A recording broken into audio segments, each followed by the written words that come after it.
much time do we spend on Facebook looking at that globe or the lives or the drama or the events of other people's lives? Does that really affect us? Does it actually, well, if it's our children, I mean, it could. It actually is stimulating to the mind and it's entertaining, but is it actually benefiting us? Is it helping us in our life? You know what I've discovered, and I started thinking about this, that is a dysfunction that people have to want to know what everyone's doing and what people are doing. They want to know the inside, and I started thinking that is really a downfall that a lot of people have. And so we can actually utilize that aspect of society or the world to reach them with the gospel. If we instead of spending our time just looking at other people's lives, are utilizing the fact that they want to know what everyone's doing to get out a message that is life-changing in their health, in their spiritual life, in their family life.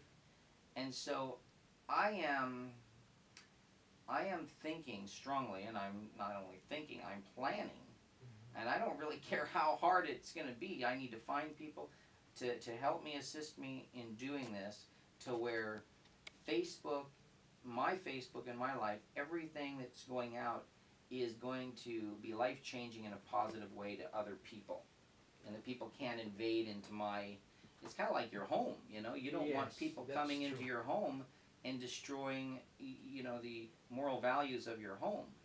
So I'm thinking that because everyone wants to know, let's go ahead and talk to them and share with them the good news of the gospel, the good news of, you know, people like to hear, and I know, I'm sorry I'm doing a lot of talking, guys, but I'm trying to, and I didn't have much time to give you, you know, too much heads up on what this was going to be about. It's okay. But I'm hoping that it'll stimulate in your mind, you know, some more questions, because I really believe that Facebook, because of its, I've read its mission statement, it's an effort to try to connect all the cultures and people and to break down barriers and walls and cultures and stuff like that. It actually could be a tool to get the gospel to all the world.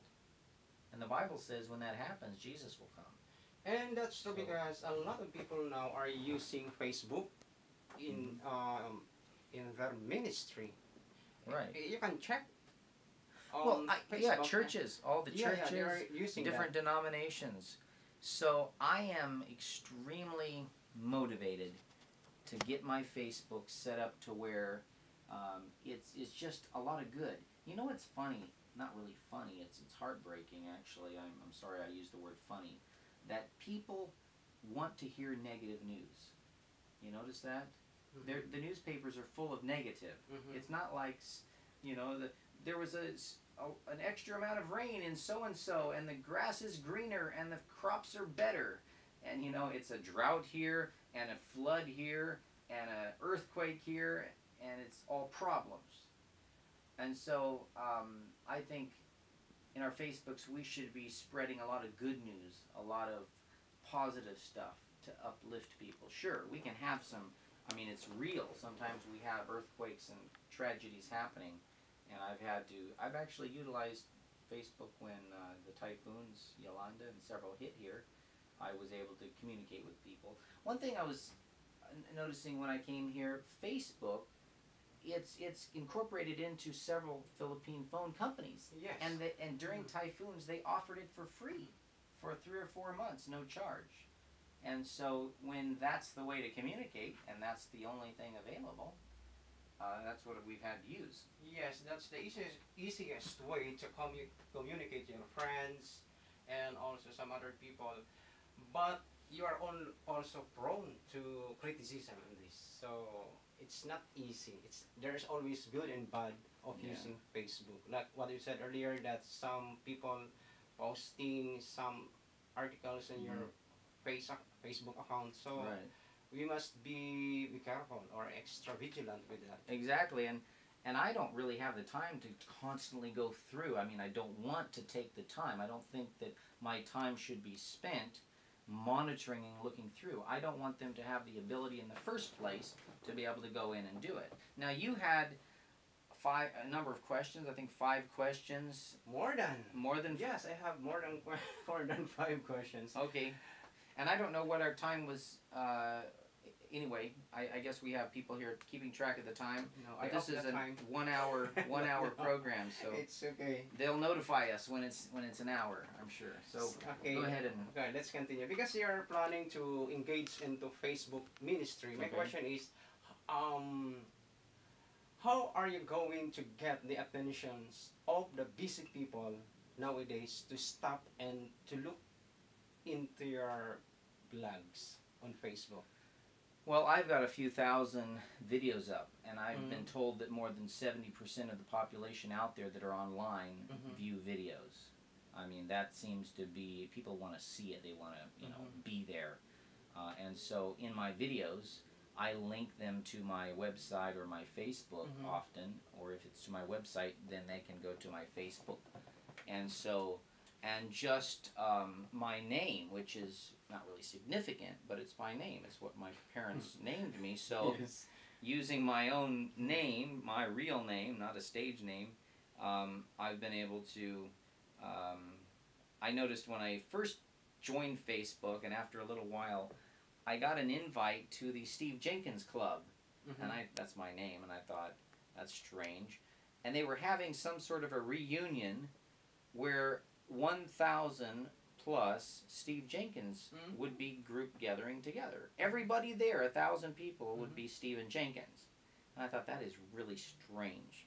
Anyway, I do know that there's a lot of people with my name because it's common. But I have, for whatever reason, because of my uploads and different work that I've done around the world, if you Google my name, I come up first. And so I'm easy to find, is what I'm saying. So they can choose my Facebook, my website. I even list my phone number and any information. Yeah, because even though you are not into Facebook ministry, you have thousands of followers, right? Well, in my Facebook, and that's an interesting question, some of my friends are public figures, and I wonder, how did they get there and how did they make that happen so fast? One particular man, it happened really quick. And I know he's not really a public figure, but yet it says he is. I wanted mine to grow and have real friends. I don't just click and make friends and accept people if I don't know them or they don't have a reason or a purpose for joining my Facebook. So I've got, I think, under 2,000, but I think you need 5,000 to become a public figure. So I think, I'm not sure. But I want, this group was just people, friends, and people that I know that I'm trying to communicate with. And but I'm seeing it can be taken a notch farther. And also, this is already your market. These people can be translated into your Facebook account and your ministry. What's interesting is I've got a couple threads, and one particular thread, I think I only have about 16 people out of 2,000 that I feel that I can trust. And that's sad, but it's true. And what I mean trust doesn't mean they're a bad person. It doesn't mean that I don't love them and we're not good friends. But it means that their personality is a little bit different and they will say things that people don't understand. This gets to a really, really important point. I have been in places around the world, and many countries that I go to are not Christian. Many areas of this country, as you know, are Muslim population. And the things that people say or the comments that people make can cost you your life. I mean, they don't understand the power in the tongue, and if they're, you know, putting stuff down on Facebook in a comment or a thread, it really literally can cost you your life. And so some people, it's not that they know what they're doing, that they mean to hurt you, but when they say something or they create a problem, I realize, you know, I'm not going to unfriend them or block them, but I have to be very, very careful and not include them in a conversation that would cause problems. But it's a usual thing in Facebook that you receive a good compliments or good words and also bad works. You know what? So that helps me know. Open with that. Yeah, that helps me know who's my friends. You should. That's one way of assisting yourself. And it helps me. Yeah, to grow. Know how to grow spiritually. Yeah. So it's really it's a complex type of conversation. You know, in the olden days and, you know, back a ways, we had conversations face to face like this. And then cell phones and telephones were, you know, pretty high tech. And now when we have a conversation, we're sharing videos and pictures and documents all within just seconds in this conversation. And we could be having 10 other conversations at the same time. Yes. It blows your mind how, and I can see with this technology how the gospel is going to go to the whole world quickly. So that part's exciting. Yeah, that's But the great. devil's going to be doing his thing too. So, do you let's talk the ministry area of our conversation today. How to grow faith using social media. How to grow faith using How to grow my faith. No, for everybody. For everybody. Including yourself as well. So using this medium, Facebook, because you're planning to engage. Well, I can put on my my backdrop or on my, you know, Hebrews 11:1. Now faith is a substance. I mean, we could remind people, but I'm not sure if I understand how it could grow. Maybe, you know, the Bible talks about when you lack faith, look at how God has led you in the past. If Facebook can be, you can go back. There's these dates I noticed, and you can see, oh, that's right. God led us that spot in our life and that spot. So you can go back in time and see how God has led you. So where some people have a memory problem maybe, can't remember. My memory's fairly good. I tend to remember all kinds of stuff that I don't even want to remember. But I can see that would help. I guess if you have a good article, good, what do you call, good article, good communication in your Facebook, you will attract a lot of people. So I guess people would also grow in their faith because of the article that you have in your Facebook, right? So like just like a cell phone, when you receive every morning a text message coming from the Bible or a verse from the Bible, you are refreshed, right? So same with Facebook. So I guess this project of yours would grow and grow. Yeah, so like what you're talking about is there's magazines, there's videos, so for example, a magazine is a lot of layout work and then printing costs and distribution, and Facebook does all that just like within seconds. You get the distribution done without, and the printing is already done. I mean, it's bypassed really. I mean, it's there. And if you have a tablet, if you have a device, you're there. And so, yeah, it can, I think the important thing definitely is to, if you're going to put stuff up, I think that it's, anyone that is successful in anything has a consistent doing that thing. So if someone posts a blog weekly, daily, you know, is great. Could be hourly, but people could post a blog, something weekly of how God has blessed them. I once heard, and I agree with this, what ministry is. They said, what is ministry? And someone said, and I agree with it, and I've shared this, and I believe this, and I follow it. Ministry is when you go to the foot of the cross, you go to Christ. It could be in your mind, I mean, it could be in your closet, in your bedroom, but you get on your knees, you go to God, you go to the foot of the cross, you submit your will to Christ, and then you go out and tell people in the world, and you can use Facebook to do this, yes, what God has done for you. That's it.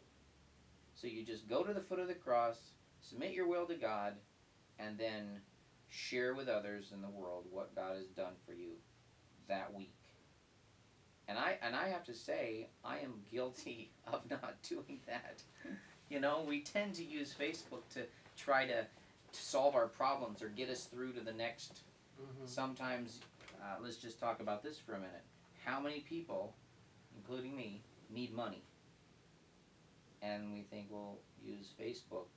I guess if we just tell a lot of people we need money, then the money will come in, right? And it doesn't always work out that way. And actually it lowers people's opinion of you.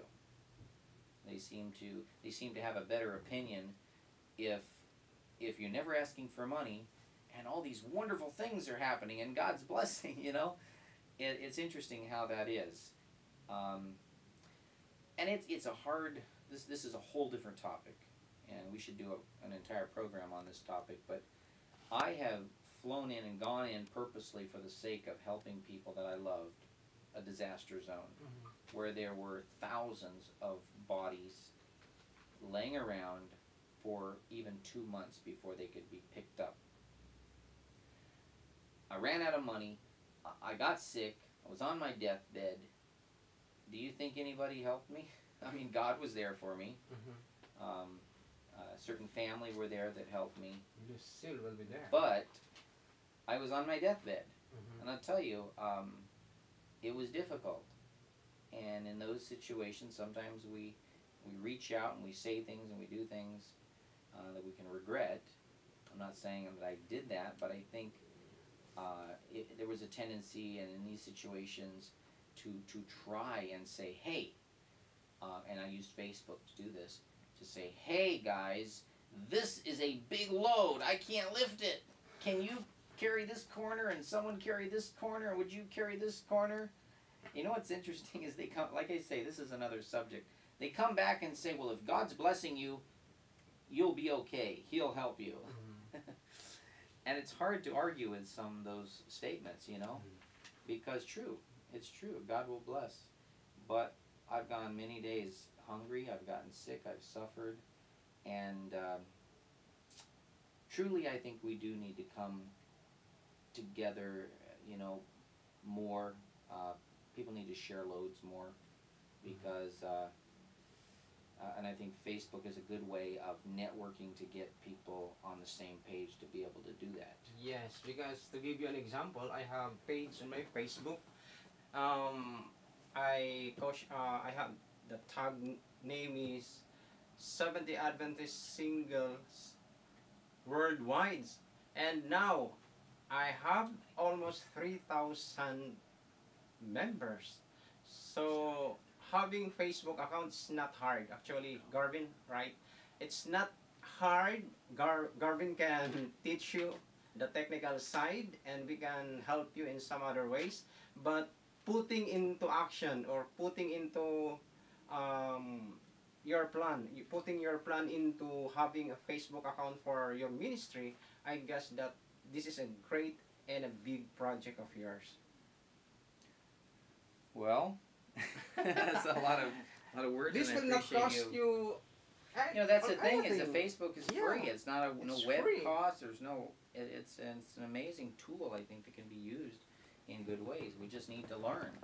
Yeah, even right after our discussion today, you can start having your own page on Facebook, creating your Facebook in your ministry. Now, I believe, start a page, but I don't even know what a page is, and I don't know what the benefit of a page is yet.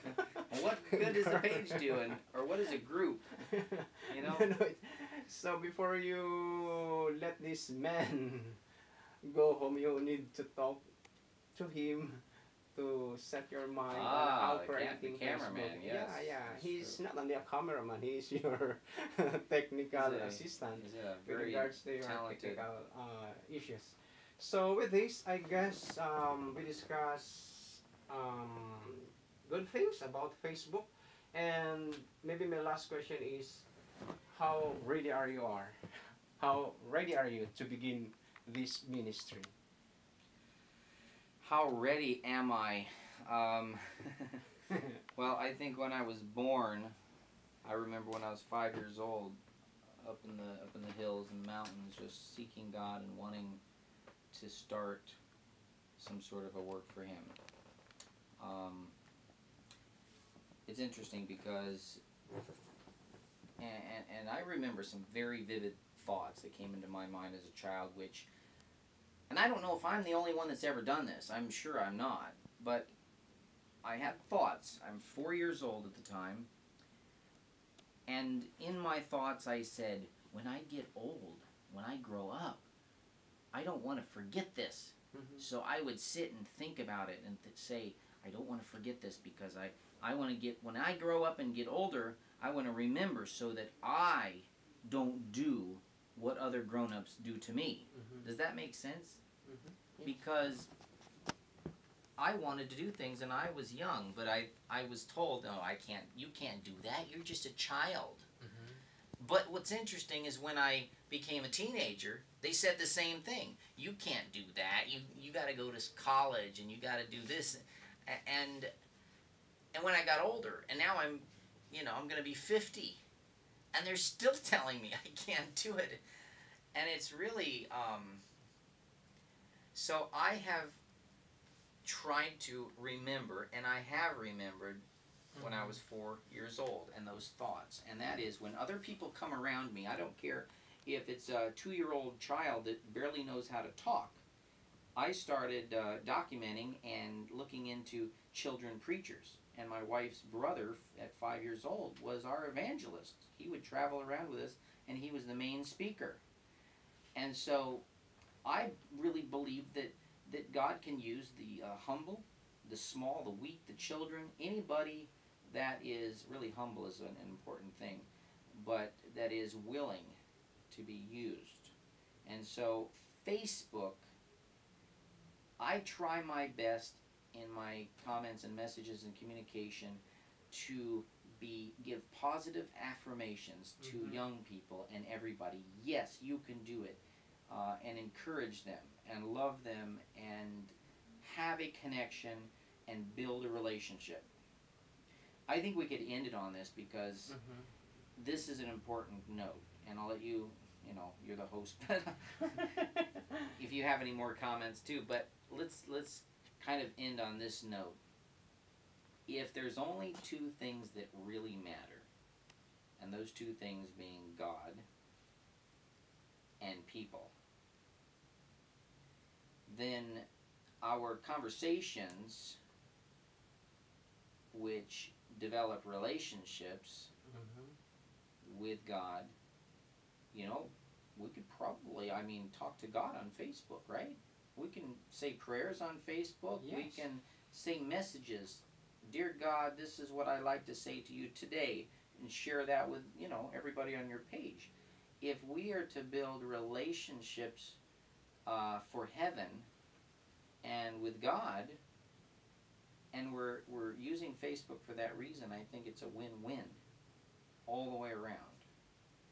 So I think the problem comes in where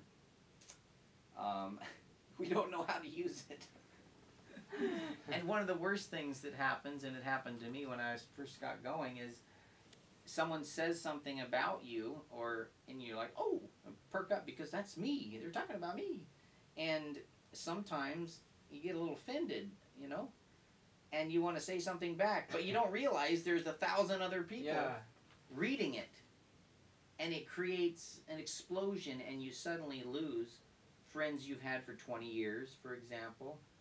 And it's really cleansing and purifying people by purging out the truth behind them. And some people have a fake front, and they hold grudges, and those hidden grudges get revealed in these what are called threads or on your wall and stuff like that. So yeah, those are, this is a subject. I have so many questions about Facebook that go through my mind, but those are some of the original problems that I experienced when I started using Facebook. Is I didn't realize how many people were reading what I was saying. And so, but anyway, yes. Yeah, that's true, because Facebook is just like a fire. When you ignite, it blows, right? So we must be careful enough what we're going to write, what we're going to say, and to share with other people. So with this project of yours, I guess God will bless you, and also this would be a great medium for you to spread the gospel of God, and also your ministry will grow. Thank you, Steve. Thank you. And I just want to say to our viewers here, yes, if there's anybody out there that knows anything about Facebook, any volunteers, we could start a Facebook ministry to help people manage their Facebooks. Mm-hmm. You know, the first year or so that I had Facebook, I gave other people my password. No. Many people. People I didn't hardly know.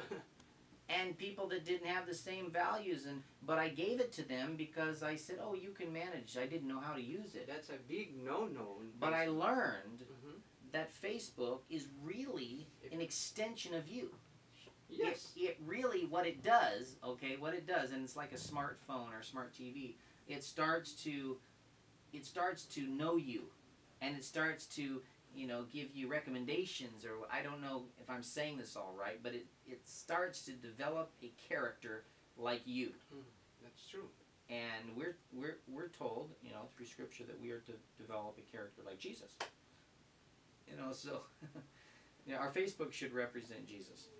Yes. So that's our new goal, right? Yeah. So our